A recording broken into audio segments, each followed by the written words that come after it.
Hello and welcome to my next book discussion video. Currently I'm at 89 subscribers and my channel is up 20 subs in the past month, so thanks to everybody who's joined me so far. It's been exciting to watch it grow as I venture into podcasting and bringing on guests, so stay tuned as some exciting things are in development. So let's jump into this next topic. Recently I read Stephen King's Pet Sematary and posted a video about that, but in that video I mentioned I would save the 6 degrees of Wendigo stories for a different time, and honestly it's such a huge topic that I'm not sure I'm ready to get there yet. But I did get my feet wet by reading The Wendigo by Aljernon Blackwood. But instead of leading me down a Wendigo rabbit hole, I instead found myself circling back to the occult, a topic I briefly touched upon with Morgan Robertson in the Sinking of the Titanic video. Perhaps it's because I keep choosing to read books and stories that came out while the fascination with the occult was at its peak, with literary minds anyway, particularly the late 1800s and onwards. I keep finding out that a great deal of authors and creative minds were involved in some way with the occult, or occult organizations. The importance of the occult cannot be understated, especially when you consider its influence over some of history's most powerful leaders. The question I will attempt to tackle is simply why. To gain some insight, we can first look at Aljernon Blackwood. This is a man who wrote cosmic horror stories and is often categorized in the likes of H.P. Lovecraft in terms of his style. Blackwood himself was a member of 2 occult organizations at least.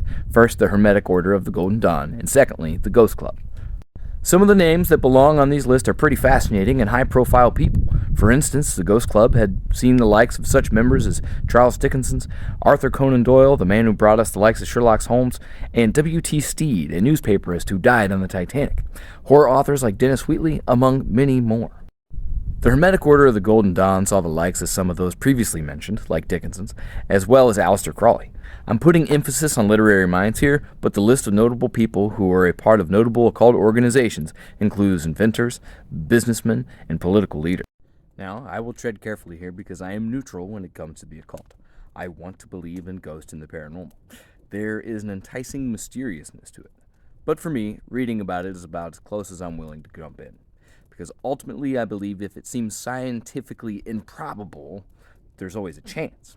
And even if I simply believe it strongly enough, then I may allow it to affect me in some way, sort of like a placebo.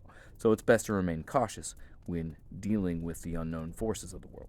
But that is not to say that those who have a curiosity, interest, or those who practice occult rituals are good or bad. Because the list of known occultists is pretty vast, and to be included in its ranks, one needs simply meet this definition. A person who believes in practices occult art such as magic, astrology, alchemy, seances, or other activity claiming to use secret knowledge or supernatural powers or agencies. Many people have dabbled in occult practices even if they never really thought about what they were doing. As such, Ouija boards, tarot cards, palm readings are all pretty common entry-level things that many of us are at very least exposed to. But there is a rich history to the occult, and its appeal is wide-reaching, not just to common folks, but to powerful and influential people as well. Many of the people who joined these occult orders or ghost clubs came in as hobbyists or even skeptics, but others believe strongly that the magic is real. We can assume ultimately that anyone who engages in such a practice is attempting to alter the world around them in some way, to bend the structure of the universe to their will, or to manifest something into reality by ritual practice, sacrifice, or other methods. Perhaps speaking to a loved one again, or winning a battle, altering the perception others have of you. An endless list of wants and desires may hypothetically be answered by your mastery over magic.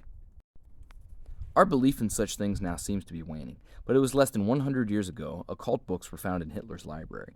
So whether or not it works is not so much the importance of the question, but rather, how might it influence a person to behave if they thought they were really talking to a lost loved one, or if they thought they could not be beaten in a battle?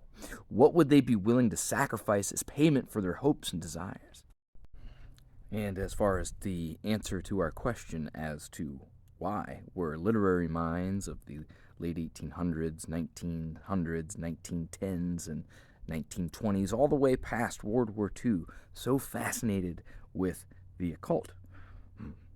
Well, my belief is simply that perhaps our discoveries in science, psychology, all kind of flirted with these other metaphysical forces that we had already perceived to believe in, our ancient pagan rituals or even our religious practices. There was an alignment there. Of course, as those sciences developed further over time, I think we discover that more and more often than not, all the things we hope to be true seem to be less likely. There's pretty much a scientific explanation for everything. All of our, ghost detecting methods are pretty much debunked at this point, and everything seems to be pretty bogus. But imagine a time where it was new and fresh, and there was a scientific method to be applied to these ancient beliefs that we've always kind of had, these spiritual beliefs that are innate within us. Now we can test, we can put them up against all kinds of other scrutinous methods and prove that there's life after death and that you can manipulate the cosmos to your will. Imagine the advantage you would have over your enemies, your loved ones even, and anybody who enters your environment if you were to master such things. So maybe the question shouldn't be why. It should be why not. Truthfully, I am no means a subject matter expert here, but the topic is certainly interesting, and I look forward to talking about it with you more on the channel. So with that being said, stay tuned because we're going to jump into some other occult topics and occult writers and literary themes on this channel and on the podcast with my buddy. If you do dabble in the occult, I guess do it cautiously and like and subscribe.